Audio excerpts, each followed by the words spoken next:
อ่ะฮัลโหล YouTube สวัสดีทุกคนเมื่อนี้จะมาทดสอบนะเป็นถ้วยดินธรรมดาแล้วก็เล็กกระปูแล้วก็ค้อนเนาะเขาว่าเขาตอกแบบนั่นนี่นะแตกชั่วเนาะมันจะบทะลุครับอันที่สองเอาถ้วยลงไปในน้ำให้มันแบบว่าจมมิดเลยเนาะแล้วก็ให้อากาศเข้าไปทางในเลยตอกแต่มันจะบ่แตกเนาะเรามาทดลองเบิ่งว่ามันสิเป็นจริงแท้บ่โอเคมาบัดนี้เอาถ้วยสิจุ่มลงไปในน้ำเนาะให้อากาศเข้าไปทางในตอกแล้วเข้าวันบ่แตกเอามาเบิ่งนำกัน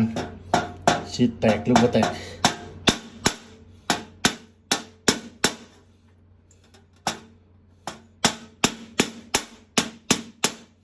อู้บ่แตกแท้เว้ยเห็นบ่พวกเจ้าซอดโดยที่ว่าถ้วยบ่แตก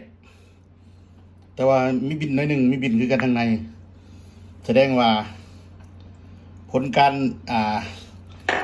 เขาเอิ้นหยังการสันนิษฐานที่ถูกต้องแล้วเป็นหูโป่งเลยเด้ถ้าตอกอยู่นอกนี่บ่เหลือเนาะตอกอยู่นอกเลยตอกอยู่นอกนี่มันบ่เหลือแน่นอนพัวแน่นอนก็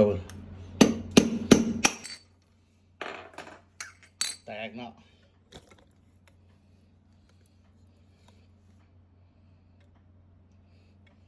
ตอกอยู่นอกโดยที่บ่มีน้ำนี่แตก